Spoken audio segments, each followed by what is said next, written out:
l'honorable président fondateur du club Perspective et Réalité, en sigle CPR. Il est aussi membre de la commission Sécurité et Défense à l'Assemblée nationale. Et je dois préciser, il est député où vous devez penser, où auriez posé la question.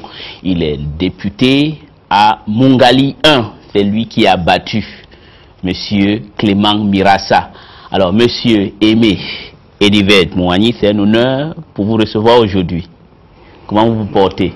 Oui, merci. Mais pour commencer, j'aimerais apporter un petit rectificatif. Oui.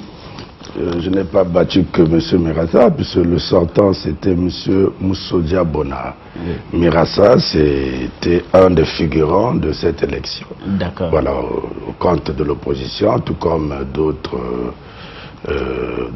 candidats. Alors, merci pour cette rectificative. Vous avez déjà senti le ton de l'émission de tout à l'heure. Dans le contradicteur ou l'invité, c'est quelqu'un qui n'a pas sa langue dans la poche.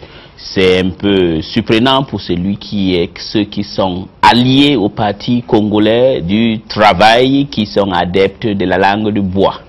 Bon, Monsieur Mouani, comment se porte votre parti?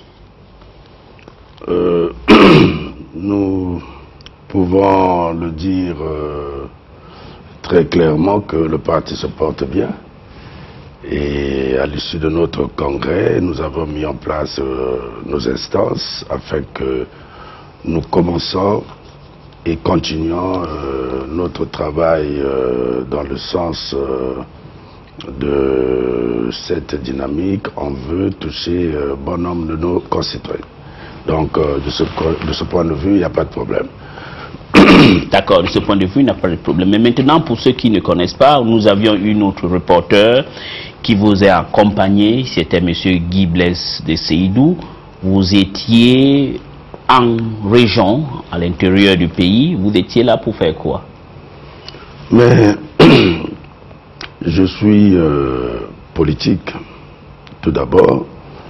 Et à mon sens, je me dis que la politique n'a pas de limite. Et étant congolais, je ne crois pas être allé à l'étranger. J'étais bien au Congo. Il n'y a pas de zone où ce serait interdit à tel ou tel parti. Donc, étant donné que nous sommes un parti national, il était donc normal que nous nous rendions dans ces zones-là où nombreux n'y vont que pour des besoins électoraux. Donc, mais nous avions voulu montrer une autre voie, sinon faire quelque chose de nouveau en politique.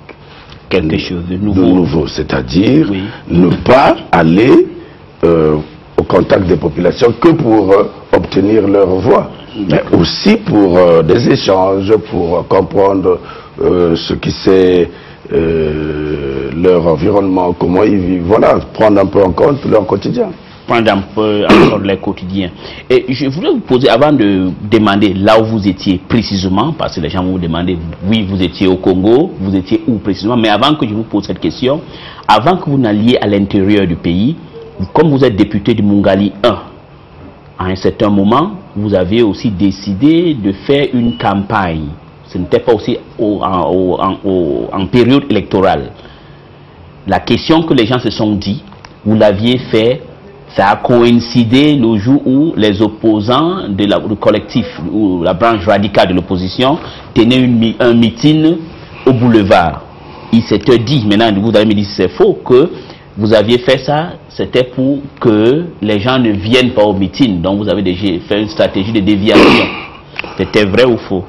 Bon, les deux se valent.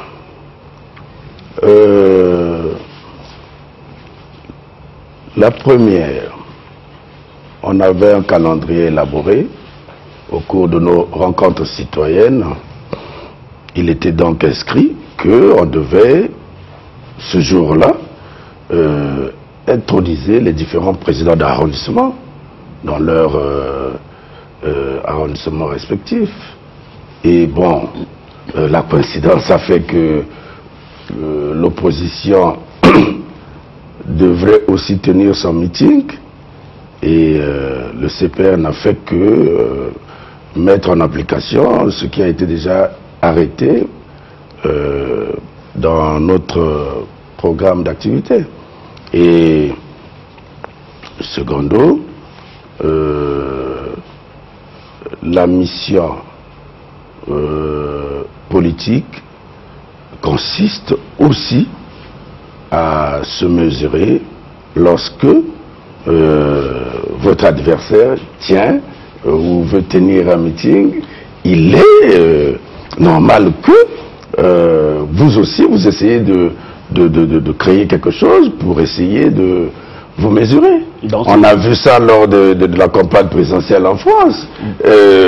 Nicolas Sarkozy ne laissait pas le terrain à François Hollande pour... mais voilà, donc c'est pas nouveau, c'est pas moi qui invente cela. Ce n'est pas vous qui inventez cela, mais donc ce n'est pas entièrement faux que quand vous avez su que l'opposition devait tenir les réunions, vous avez aussi dit que non, nous tenons le nôtre aussi. Non, je dirais plutôt le contraire. Je dis que nous avions un programme arrêté. Voilà. Et qui a coïncidé avec les leurs. Non, qui n'a pas coïncidé. L'opposition, dans leur façon toujours à vouloir se frétiller, vu quelque chose qui s'était passé, puisque dès lors que le président pose un acte, eux, ils doivent se réunir pour essayer un peu d'agiter certaines personnes qui... Mais ils sont dans leur rôle, ou pas? Je n'en disconviens pas, c'est prévu, mais cela ne peut m'empêcher, moi, de